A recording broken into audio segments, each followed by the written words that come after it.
الحمد لله نحمده ونستعينه ونستغفره ونؤمن به ونتوكل عليه ونعوذ بالله من شرور أنفسنا ومن سيئات أعمالنا من يهده الله فلا مضل له ومن يضلله فلا هادي له ونشهد أن لا إله إلا الله وحده لا شريك له ونشهد أن سيدنا وسندنا ونبينا ومولانا محمدا عبده ورسوله صلی اللہ تعالی علیہ وعلى آلہ واصحابہ اجمعین اما بعد فاعوذ باللہ من الشیطان الرجیم بسم اللہ الرحمن الرحیم وجزاء سیئة سیئة مثلها وقال النبی صلی اللہ تعالی علیہ وسلم لا يلدغ المؤمن من جحر واحد مرتين او كما قال صلی اللہ تعالی علیہ وسلم۔ قرآن مجید کی ایک آیت کا حصہ اور رسول اللہ صلی اللہ علیہ وسلم کی ایک حدیث مبارکہ تلاوت کرنے کی اللہ تعالیٰ نے توفیق نصیب فرمائی۔ اللہ رب العزت سے دعا ہے اللہ تعالیٰ صحیح معنوں میں بات کہنے، سننے، سمجھنے، سمجھانے اور ہم سب کو اس پر اخلاص کے ساتھ عمل کی توفیق نصیب فرمائے۔ ایک موضوع گزشتہ جمعے سے پہلے جو جمعہ تھا اس میں ایک موضوع میں نے شروع کیا تھا، انتقام کا جو جذبہ ہے اس کے حوالے سے۔ آج انشاءاللہ اس موضوع کو مکمل کریں گے۔ خلاصہ اس کا یہ تھا کہ اللہ تعالیٰ نے ہر انسان کے اندر یہ صفت رکھی ہے انتقام کی۔ اگر یہ انتقام اللہ اور اس کے رسول کے حکم کے مطابق ہے تو یہ بہت اچھی چیز ہے، لیکن اگر یہ انتقام اپنے نفس، اپنی خواہش، اپنے جذبے کو ٹھنڈا کرنے کے لیے ہے تو اس سے نہ صرف اپنی ذات بلکہ پورا معاشرہ تباہ ہو جاتا ہے۔ اور پھر میں نے کئی مثالیں دے کر بات واضح کی تھی کہ ہمارے اس وقت کے جو حالات ہیں وہ سارے گھریلو ہوں، دفتری ہوں، ملازمت کے حساب سے ہوں یا کسی بھی حساب سے ہوں، جہاں کہیں یہ انتقام پایا جاتا ہے، جہاں کہیں ایک دوسرے سے ایک سے بدلہ لے کر اور کسی طریقے سے اس کو نقصان پہنچانے والا یہ عنصر پایا جاتا ہے، وہاں پورا کا پورا ماحول خراب ہو جاتا ہے۔ اگر وہ ایک گھر میں ہے تو میں نے عرض کیا، اگر بیوی کہتی ہے میں خامن کو مزہ چکھاؤں گی، خامن کہتا ہے میں بیوی کو مزہ چکھاؤں گا، باپ بیٹے کو، بیٹا باپ کو، بھائی بھائی کو، اگر اس کا یہ ترتیب ہے وہ گھر تباہ ہے۔ ایسے ہی پھر پورا ماحول، پورا معاشرہ، پڑوسی ایک پڑوسی سے بدلہ لے رہا ہے، وہ دوسرے پڑوسی سے بدلہ لے رہا ہے، تو کرتے کرتے سارا معاشرہ اسی میں چل رہا ہے۔ اور پھر میں نے کچھ شرعی یا فقہی اعتبار سے بتایا تھا کہ اللہ نے جو اجازت دی ہے کہ برائی کا بدلہ آپ برائی اتنی ہی برائی کے ساتھ دے سکتے ہیں۔ مثال دی تھی، اگر کسی نے ایک تھپڑ مارا ہے تو اتنی ہی طاقت، اتنی ہی زور کے ساتھ اسی جگہ پر آپ تھپڑ مار سکتے ہیں، شریعت نے اجازت دی ہے۔ اور پھر قصاص اور تعزیرات، یہ تفصیلاً میں نے کچھ احکامات عرض کیے تھے۔ اور پھر سیرت کی روشنی میں آپ احباب کی خدمت میں ایک بات عرض کی تھی کہ دیکھیں، انتقام اگر اللہ اور اس کے رسول کے حکم کے مطابق ہے، قرآن اور حدیث کے مطابق ہے تو 100% یہ درست چیز ہے۔ پھر میں نے نبی صلی اللہ علیہ وسلم کی مثال دی تھی، حضرت عائشہ رضی اللہ تعالیٰ عنہ کی روایت ہے، وہ فرماتی ہیں کہ اللہ کے رسول صلی اللہ علیہ وسلم نے اپنی ذات کے لیے کبھی کسی سے انتقام نہیں لیا۔ اپنی ذات کا معاملہ آیا، ہر ایک کو معاف کر دیا، چھوڑ دیا، بخش دیا۔ لیکن اسی روایت کا دوسرا حصہ ہے، حضرت عائشہ فرماتی ہیں جب کہیں اللہ کے حکم کا کوئی معاملہ آتا، جہاں کہیں اللہ کا حکم ٹوٹنے کا پتہ چلتا تو آپ صلی اللہ علیہ وسلم کے غصے کے سامنے اس وقت کوئی کھڑا نہیں ہو سکتا تھا۔ یہ وہ موقع ہے جہاں اپنے انتقام، یہ جذبہ ابھارنا ہے، یہ وہ موقع ہے جہاں اپنے غصہ دکھانا ہے۔ لیکن ہمارے ہاں کیا ہے، اینٹ کا جواب ہم پتھر سے دیں گے۔ ایک مقدمہ کیا، ہم 2 مقدمے کریں گے۔ اور پھر میں نے آپ سے عرض کیا تھا، حضرت شیخ الحدیث حضرت مولانا یوسف خان صاحب دامت برکاتہم العالیہ، اللہ تعالیٰ ان کی عمر میں برکت نصیب فرمائے، تو انہوں نے فرمایا تھا کہ میرا پاکستان کی ان کی بہت بڑی ذمہ داری ہے، یہ مکتب کا جو سلسلہ ہے جیلوں کے اندر، تو کہتے ہیں پاکستان کی 69 کے قریب جو جیلیں ہیں، ان میں سے اکثریت میں اللہ نے ان کو موقع دیا، وہ گئے وہاں جا کے ان لوگوں سے بات چیت، دعوت کا سلسلہ یا جو بھی سلسلہ ہے وہ سارا کیا۔ تو فرماتے ہیں کہ اکثر میں نے عمر قید کے جتنے قیدی تھے ان سب سے پوچھا تو کہ بھئی یہاں تک کیسے پہنچے؟ ایک سوال میرا ایک ہی تھا اور جواب بھی سب کا ایک ہی تھا۔ سوال میرا تھا کہ آپ یہاں تک کیسے پہنچے؟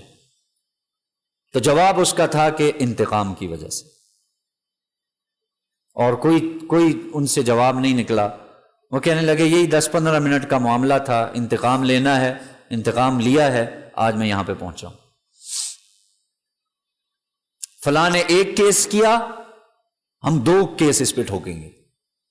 یہ ہماری ایک سوچ چل رہی ہے، اور یہ سوچ نئی نسل کے اندر بڑے ہی زبردست طریقے سے ہمارے بڑے جو ہے وہ منتقل کر رہے ہیں، نہیں چھوڑنا ہے۔ وہ جو عربوں میں ایک جہالت تھی، وہ جو عربوں میں ایک قانون تھا، ایک بالش پر لڑائی جنگ چھڑی ہے تو وہ جنگ کئی نسلوں تک چلے گی، نہیں چھوڑیں گے۔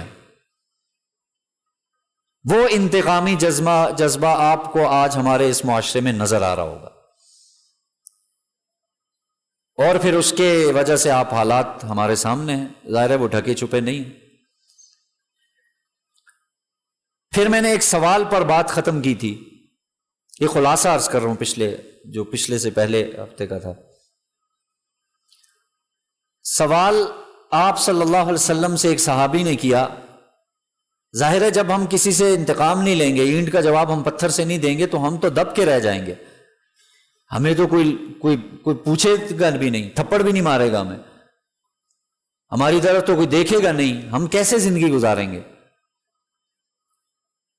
اگر ہر ایک کو معاف کرتے رہے، ہر ایک کو ہم چھوڑتے گئے، ہر ایک کے ساتھ ہم ظاہر احسان والا معاملہ کرتے گئے، پھر تو ہم اس معاشرے میں نہیں رہ سکیں گے۔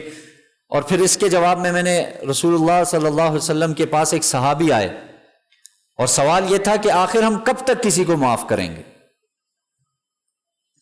صحابی نے آ کے پوچھا، اے اللہ کے رسول، میں اپنے خادم کو، اپنے جو ملازم ہے، اس کی کتنی غلطیاں معاف کروں؟ ایک دن میں اس کی کتنی غلطیاں معاف کروں؟ رسول اللہ صلی اللہ علیہ وسلم نے آگے جواب دیکھیں، ارشاد فرمایا 70 سے زائد مرتبہ تم اسے معاف کرو گے ایک دن میں۔ اتنی غلطی تو ہمارا کوئی خادم، کوئی بیٹا، کوئی نوکر، کوئی ملازم یا کوئی گھر والے کوئی نہیں کرتا، اتنی 70 غلطیاں ایک دن میں کون کرتا ہے؟ ظاہر ہے محدثین فرماتے ہیں کہ بھئی اس سے مراد یہ ہے کہ جو ایسی غلطی کہ ظاہر ہے بار بار وہ ایک غلطی کو دوسری دفعہ نہیں دہراتا، عام طور پہ ایسا نہیں ہوتا کہ ایک غلطی 70 دفعہ وہی غلطی کرے، بلکہ الگ الگ غلطیاں آپ کیا کریں؟ معاف کریں۔ اب یہاں سے آگے نئی بات جو ہے وہ شروع ہوگی کہ ہم 70 دفعہ معاف کریں گے، اور نبی علیہ الصلوۃ والسلام نے فرما دیا، تو پھر ہمارا گزارا کیسے ہوگا؟ یہ معاشرہ کیسے چلے گا؟ ہم معاشرے میں کیسے رہیں گے؟ ہر ایک کو معاف کرتے گئے، ہر ایک کو درگزر کرتے گئے، تو پھر تو مولوی صاحب ہم تو خراب ہو جائیں گے اس معاشرے میں۔ یہ سوال ہے جو ہر ایک کے ذہن میں آتا ہے اور آنا چاہیے۔ اب میں آج اس کا آپ کو جواب عرض کرنے لگا ہوں۔ دیکھیں، ایک طرف آپ نے کیا فرمایا؟ خادم ہے، نوکر ہے، ملازم ہے، ظاہر ہے اللہ نے تمہارا ماتحت بنایا ہے، غلطیاں کر رہا ہے، معاف کرتے جاؤ۔ اب دوسرا پہلو بتانے لگا ہوں جس سے معاشرہ بنے گا، جس سے معاشرے میں کسی کو جرت نہیں ہوگی۔ وہ کیسے بنے گا؟ غزوہ بدر میں ایک شاعر پکڑا گیا، قیدی بن کے آیا نبی صلی اللہ علیہ وسلم کی خدمت میں، اور اس شاعر کا کام یہ تھا کہ وہ ظاہر ہے آج کل بھی ہوتا ہے، اس زمانے میں بھی تھا کہ شعراء جو تھے وہ ابھارتے تھے، جذباتی بناتے تھے، اور وہ ایسے اشعار پڑھتا تھا کہ تاکہ کافر جو ہے نا وہ اور جذبات میں آ کے مسلمانوں سے جنگ کریں اور اچھے طریقے سے لڑیں۔ اس کا یہ مشغلہ بھی تھا، شعبہ بھی تھا، یہی سمجھ لیں اس کی کمائی کا ذریعہ بھی تھا، پکڑ میں آ گیا غزوہ بدر میں۔ نبی صلی اللہ علیہ وسلم کو بتایا گیا، پتہ چلا بھئی یہ شاعر ہے اور یہ اسلام کے خلاف اشعار پڑھتا ہے، جس سے کافر جذبات میں آتے ہیں اور مسلمانوں کے خلاف مزید وہ اور سازشیں کرتے ہیں۔ اچھا، قیدی بنا دیا۔ اب اس نے ہاتھ جوڑے، معافی مانگی، اے اللہ کے رسول میرے چھوٹے چھوٹے بچے ہیں، مجھے معاف کر دیں، آئندہ نہیں کروں گا، آئندہ نہیں کروں گا، مجھے معاف کر دیں۔ آپ صلی اللہ علیہ وسلم نے صحابہ سے کہا چھوڑ دو اسے، معاف کر دو، معاف کر دیا اسے۔ غزوہ احد میں یہی حرکات کی وجہ سے دوبارہ پکڑا گیا، کسی کے ہاتھ چڑھ گیا، پکڑ کے وہ نبی صلی اللہ علیہ وسلم کی خدمت میں لے آئے۔ آپ علیہ السلام نے کہا یہ تو وہی ہے۔ اس نے کہا جی بالکل میں وہی ہوں، اور کام اسی کام، سیم واقعہ، وہی کام، اس وجہ سے وہ پکڑ میں آیا۔ اور پھر سے اس نے کہا اے اللہ کے رسول چھوٹے چھوٹے بچے ہیں، گھر بار اکیلا ہے، آئندہ نہیں کروں گا۔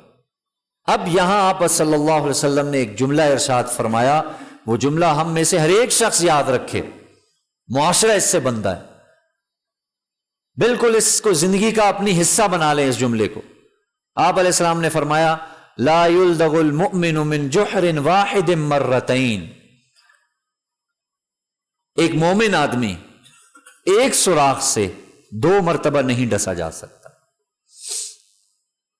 ایک مومن آدمی ایک ہی سوراخ سے 2 مرتبہ نہیں ڈسا جا سکتا۔ اب تمہیں موقع نہیں دیں گے ہم۔ آپ علیہ السلام نے بالکل اسے موقع نہیں دیا۔ بات واضح ہو رہی ہے کہ جب معاشرہ کیسے بنے گا، معاشرہ ایسے بنے گا، ہم نے معاشرہ بنانا ہے نا، اور گھر بھی ایسے بنے گا کہ بھائی آپ کو ایک وہی سیم آدمی اسی قسم کا نقصان پہنچا رہا ہے دوسری مرتبہ، آپ نے فرمایا اب موقع نہیں دیں گے ہم۔ یہ سمجھائی آپ صلی اللہ علیہ وسلم نے بات۔ معاف کرنا تو وہ فرمایا 70 مرتبہ سے زیادہ کرو گے، لیکن جہاں ایسا معاملہ آئے گا، جہاں دین کو، جہاں شریعت کو، جہاں اسلام کو، جہاں جو ہے نا تمہارے دین کو نقصان پہنچ رہا ہے، ایک دفعہ دے دیا موقع، دوبارہ نہیں دینا۔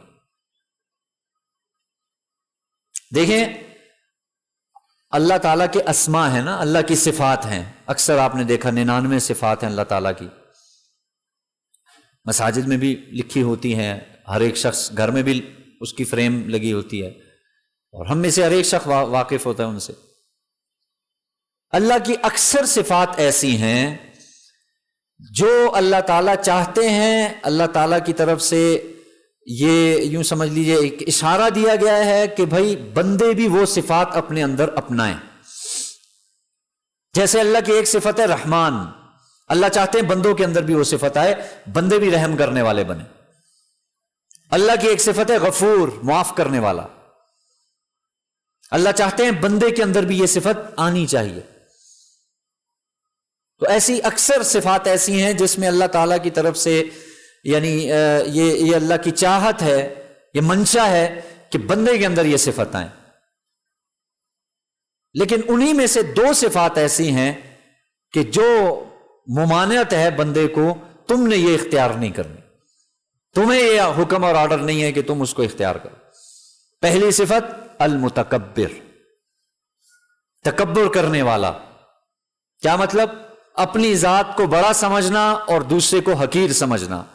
یہ صرف ایک ذات کے ساتھ یہ صفت ہے، وہ اللہ کی ذات، ہمیں حکم نہیں۔ اور ظاہر ہے اس کے ساتھ یہ صفت لگتی بھی ہے، مزہ بھی آتا ہے کہ اللہ کی ذات مطلب ہم سب اس کے سامنے ذلیل ہیں، ہم سب اس کے سامنے حقیر ہیں۔ وہ کیا ہے؟ وہ سب سے بلند ہے، یہ صفت ہے اللہ کی، اور یہ اسی کے ساتھ جڑتی ہے۔ ہمیں منع کیا گیا اس میری صفت کو مت چھیڑنا، اس کا ایک ذرہ بھی اپنے اندر لاؤ گے میں تمہیں تباہ کر دوں گا، جل جاؤ گے، تم نہیں برداشت کر سکو گے۔ ایک صفت اللہ نے یہ بیان فرمائی، اور دوسری صفت جس کے بارے میں ہمیں حکم دیا گیا کہ یہ اختیار نہیں کر سکتے، یہ نہیں کرنی، منتقم۔ انتقام لینے والا. یہ صفت ایسی ہے کہ یہ اللہ تعالیٰ کی ذات کے ساتھ خاص ہے. میں نے عرض کیا اگر اللہ اور اللہ کے رسول کے حکم کے مطابق تو جائز، صحیح، لیکن اس وقت کے حساب سے یہ صفت جو ہم لوگ آج اختیار کیے ہوئے ہیں، ہر ایک سے انتقام لے رہے ہیں، ہر ایک سے آدمی. اللہ کی ذات نے فرمایا ان اللہ عزیز ذو انتقام. اللہ کی ذات ہے جو زبردست ہے، انتقام لینے والی. اللہ کی طرف سے اللہ کی منشا یہ ہے میرے بندے یہ صفت نہ اپنائیں. کیوں؟ اس لیے کہ یہ میری صفت ہے، یہ میرے ساتھ خاص ہے، میں لوں گا انتقام ان کا. ہمارے ہاں کیا ہے، بہن کی وراثت بھی کھا لی، حرام بھی کھا لیا، مال بھی کھا لیا، فلاں کا ملا وہ بھی کھا لیا، کھاتے گئے، بس ہضم کرتے گئے، ڈکار بھی نہیں مارا، سارے اس قسم کے کام کرتے رہے. اور آگے ایک جملہ اور اللہ کی ایک آیت جو ہمیں یاد ہے ہر شخص کو. مولوی صاحب آپ ویسے ڈراتے ہیں ان اللہ غفور الرحیم، اللہ کی ذات بڑی بخشنے والی، بڑی رحم کرنے والی، آپ نے ڈرا کے رکھ دیا ہمیں. یہ آیت سب کو یاد ہے اور سب اس پہ بڑا عمل کرتے ہیں. کھاؤ جہاں سے مال آ رہا ہے کھاؤ، بہن کی وراثت کھا جاؤ، بھائیوں کا حصہ کھا جاؤ، اور ایک بالش بھی جگہ نہیں چھوڑنا، اور پڑوسیوں کو بھی ستاتے رہو، ہر ایک کو ستاؤ. اللہ کی ذات بڑی غفور الرحیم ہے. یہ مولوی ویسے ڈراتے ہیں، ان کا کام ڈرانا ہے، ان کا جو ہے نا ان کا اور کوئی کام نہیں ہے. اللہ معاف کرنے والا ہے. یہ ہے نا آیت ذہن میں. جب آپ کو یہ آیت ذہن میں آئے نا، جب کوئی حرام مال کھا رہے ہیں آپ، جب یا کوئی ایسا کام کر رہے ہیں جو ظاہر ہے پتہ ہے جائز نہیں ہے، جیسے ہی یہ آیت ذہن میں آئے ویسے دوسری آیت بھی ذہن میں لایا کیجئے ان اللہ عزیز ذو انتقام. جہاں اللہ معاف کرنے والا ہے وہاں اللہ پکڑ کرنے والا بھی ہے. اور یہ قرآن سے ثابت ہے اللہ دنیا میں انتقام لیتے ہیں. اگر اللہ دنیا میں انتقام نہ لیتے یہ دنیا کا نظام تباہ ہو جاتا. قرآن میں فرما رہے ہیں وَلَوْلَا دَفْعُ اللَّهِ النَّاسَ بَعْضَهُمْ بِبَعْضٍ لَفَسَدَتِ الْأَرْضُ. اگر ہم بعض کو بعض سے دور نہ کریں، یعنی ایک شخص چڑھائی کرتا ہی جائے، ایک شخص ظلم کرتا ہی جائے، اور جناب والا وہ حصے لوگوں کے مال کھاتا ہی جائے، اور ہم اس کو نہ پکڑیں، ہم اس کی گرفت نہ کریں، تو زمین تو فساد کا مرکز بن جائے گی. ظاہر ہے دیکھیں ایک ظالم کو اگر مل گیا ہے موقع اور وہ لوگوں پہ ظلم ہی کرتا رہے اور اس کو کوئی پوچھنے والا پکڑنے والا نہ ہو تو زمین پہ کیا ہوگا؟ فساد. اللہ فرما رہے ہیں قرآن مجید میں. اس کا کیا مطلب ہوا؟ اس کا مطلب یہ ہوا ہم اسے دنیا میں ہی پکڑتے ہیں، آخرت میں تو ہم انتقام لیں گے، پکڑیں گے، جہنم ہے جو بھی ہے، اس دنیا میں ہم اس سے انتقام لیں گے، نہیں چھوڑیں گے ہم اس کو. کیوں؟ ہم نے دنیا کا نظام بھی چلانا ہے. یہاں پہ اگر کوئی ظلم کر رہا ہے، یہاں زیادتی کر رہا ہے، ہم ایک جملہ کہتے ہیں نا اللہ کی لاٹھی بڑی بے آواز ہے، واقعتاً بے آواز ہے. آپ اپنے معاشرے میں دیکھ لیجئے جو ظالم آدمی ہے اللہ کی لاٹھی اس پہ برسی ہے، آواز نہیں آئی. پوچھئے جا کے، آپ ایسے ماحول سے واقف ہیں، دیکھیے جا کے ان لوگوں کے حالات پڑھیے، دیکھیے، بتائیں گے وہ آپ کو واقعی یہ ظلم ہوا تھا، آج اس کی یہ سزا ہے.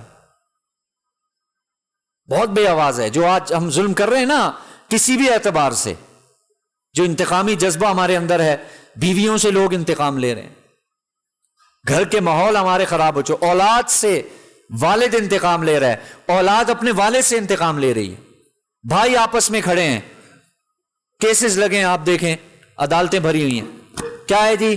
بھائی لڑ رہا ہے آپس میں. کس کے لیے لڑ رہا ہے؟ زمین کے لیے. انتقام ہے. اور یہ جذبہ چل رہا ہے، پل رہا ہے اور پنپتا جا رہا ہے ہمارے معاشرے. معاف کرنے والا تو کنسیپٹ ہی ختم ہو گیا. قرآن کہہ رہا ہے، دیکھیں ایک بات ذہن میں رکھ لیں، انتقام جس نے بھی لیا ہے اس کو آج تک کچھ ملا نہیں ہے. ہم نے جن اکابر کی صحبت یا جن بزرگوں سے کچھ دو چار باتیں سیکھی ہیں، انہوں نے اس دنیا دیکھی ہے بڑے قریب سے، دنیا کے حالات سے واقف ہیں. یہ ان کا جملہ نقل کر رہا ہوں. وہ کہتے ہیں کہ بھائی دیکھو انتقام لیا، لوگوں نے لیتے آئے، لیکن نتیجہ یہ ہے کہ انتقام سے کچھ ملا نہیں، ان کو کچھ نہیں ملا. دوسری جانب اللہ فرماتے ہیں فمن عفا واصلح فاجرہ علی اللہ. جس نے معاف کیا، صلح کر لی، اس کا اجر اللہ کے پاس. لہذا اس بات کو سمجھیں، اللہ اور اس کے رسول کے مطابق ہے تو بہت اچھا، لیکن آج ہمارا معاشرہ اس کے بالکل برعکس ہے. صرف اپنی ذات کے لیے ہم انتقام لیتے ہیں، اپنے جذبات کو ٹھنڈا کرنے کے لیے ہم انتقام لیتے ہیں، اور اس کی وجہ سے ہمارا معاشرہ جس حال پہ، جس جگہ پہ کھڑا ہے، یہ اس کی وجہ سے.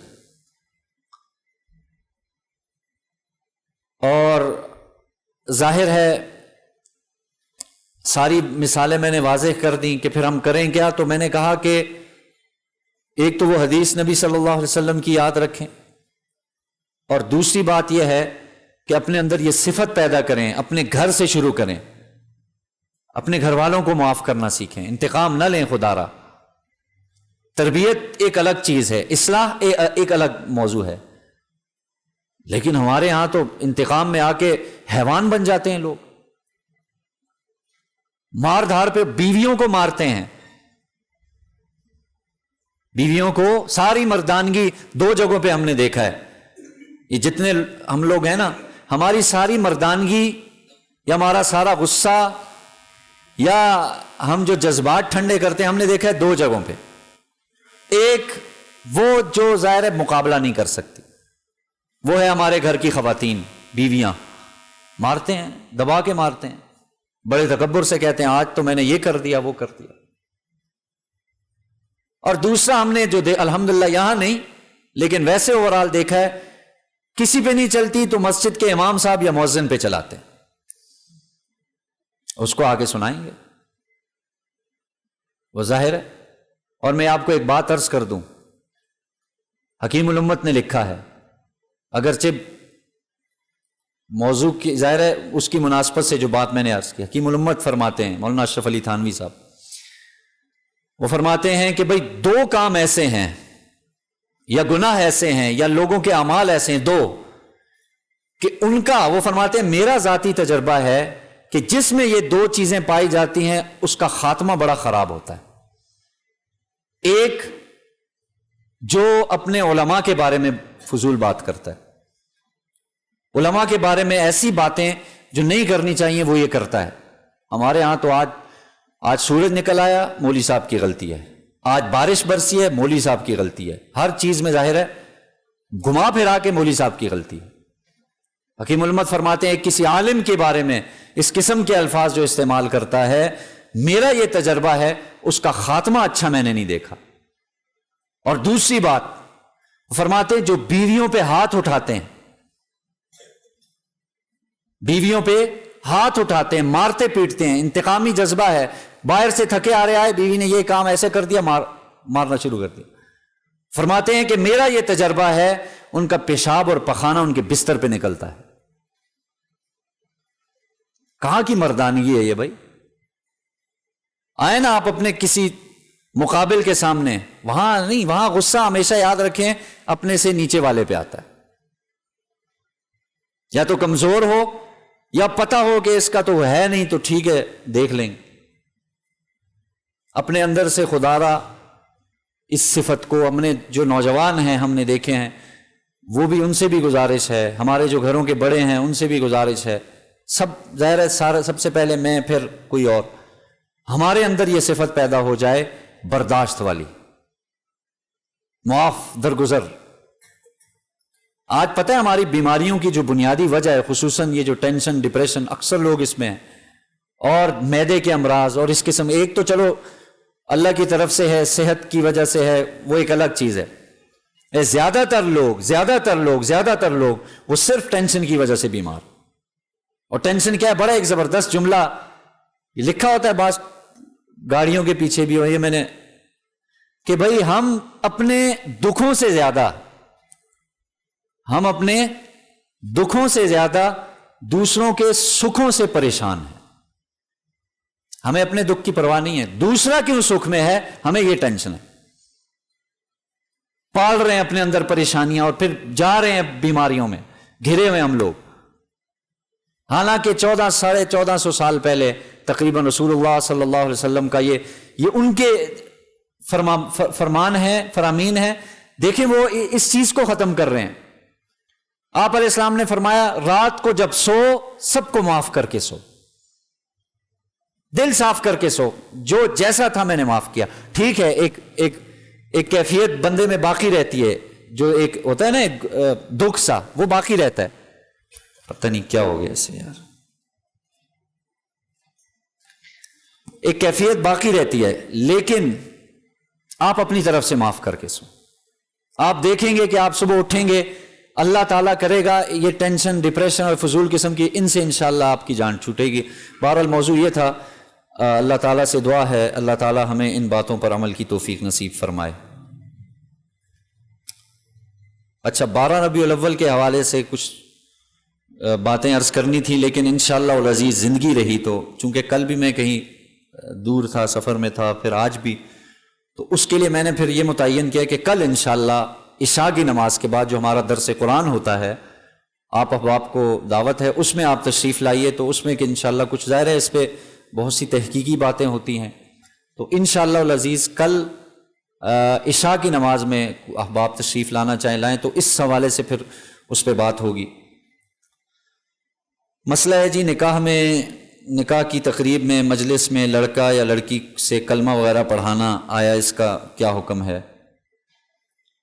دیکھیں نکاح میں اگر تو اجنبی ہے، مولوی صاحب کو پتہ ہی نہیں یہ کس دنیا کا آدمی ہے، کہاں سے ہے. بعض دفعہ ایسے بھی ہوتا ہے، عام طور پہ نہیں ہوتا لیکن اللہ ماشاءاللہ ایسی مجلس ہوتی ہے جہاں 3-4 آدمی ہیں اور نکاح پڑھوانا ہے، تو وہاں پہ پھر مولوی صاحب کو نہیں پتہ یہ کس مذہب سے اس کا تعلق ہے، وہاں پھر اس سے کلمہ پڑھوا لینا یا سن لینا اس حد تک تو علماء نے جائز قرار ہے، اور جائز ہے یہ، لیکن فرض واجب میں نہیں ہے.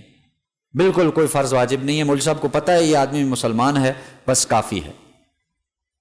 بچی کے والد کا پتہ ہے بچی کا والد مسلمان ہے، بس یہ کافی ہے. یہ خواہ اس کو لوگ مذاق کی حد تک لے چکے ہیں، اور ڈرانا دھمکانا اور 6 کلمے سننا، اور اس حد تک یہ اس کا ظاہر ہے کوئی، میں نے کہا پہلے کلمے کی اور جائز ہے، فرض واجب کا درجہ نہیں، بس اس حد تک کافی ہے. اچھا جی، اگلا ایک بہت اہم مسئلہ ہے کہ کسی مسلمان سے 3 دن سے زیادہ ناراض رہنا. ظاہر ہے اس کی ممانعت آئی ہے کہ کسی مسلمان سے 3 دن سے زیادہ ناراضگی یہ جائز نہیں ہے. اب ظاہر ہے اس پہ ایک چھوٹا سا اشکال ہوتا ہے.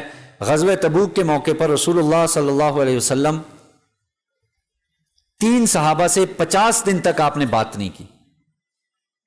مشہور واقعہ، ابھی وقت نہیں ہے. 3 صحابہ سے 50 دن تک آپ نے 50 راتیں گزر گئیں، روایتوں میں آتا ہے آپ نے ان سے بات نہیں کی.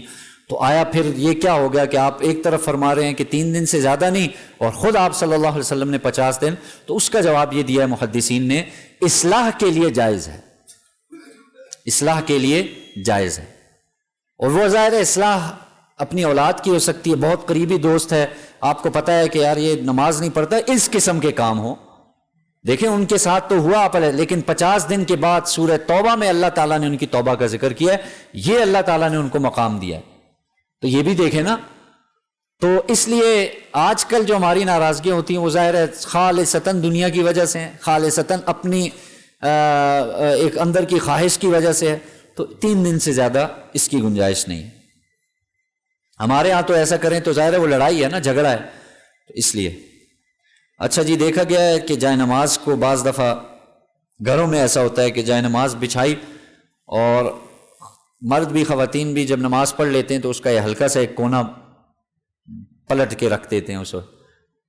تو بعض لوگوں کا یہ نظریہ ہوتا ہے کہ بھائی اللہ معاف کرے، ان کے ظاہر ہے سنا ہوتا ہے اپنے پردادا یا اس سے بھی کسی اوپر سے کہ جی اس کو ایسے کرو، اگر یہ سیدھی ہوگی اس طرح بچھی ہوئی ہوگی تو پھر اس پر شیطان نماز پڑھے گا. یہ بالکل بکواس فضول قسم کی بات ہے، اس کی کوئی حیثیت نہیں ہے. اگر اس نے نماز ہی پڑھنی ہوتی تو اس وقت آدم علیہ السلام کو سجدہ کر دیتا. یہ ایسے جو ہے نا وہ بنائی تھی کسی دور میں، اس کی وجہ بھی میں عرض کر دوں. اس کی وجہ اصل تو یہ نہیں تھا کہ کونا، اصل تھا اس کو پورا طے کرو. اس لیے کہ گھروں میں بچے ہیں، ان کے پاؤں پہ بعض دفعہ ناپاکی لگی ہے، وہ گزریں گے ناپاک ہو جائے گی، یہ وجہ تھی. یہ کوئی وجہ نہیں. شیطان اس پہ، بعض کہتے ہیں شیطان نماز پڑھتا ہے، بعض کہتے ہیں شیطان پیشاب کرتا ہے. تو کوئی عقل میں آنے والی بات نہیں ہے. گھر کا بچہ تو پیشاب کر سکتا ہے، لیکن شیطان کا مجھے نہیں پتا کہ وہ کرتا ہے یا نہیں کرتا، وہ ان کا اپنا حساب ہوتا ہے. آپ یہ کریں کہ یا تو اس کو پورا طے کر دیں، پورا اچھے طریقے سے طے کر کے جہاں رکھنے کی جگہ ہے، نہیں کر رہے تو پورا اچھے طریقے سے بچھا کے رکھیں، کوئی حرج کی بات نہیں ہے. لیکن ہاں بچوں کا مسئلہ ہے، ناپاکی پاکی کا مسئلہ ہے، تو پھر اس کے لیے گنجائش ہے. اللہ تعالیٰ سے دعا ہے اللہ تعالیٰ سمجھنے کی، عمل کی توفیق نصیب فرمائے.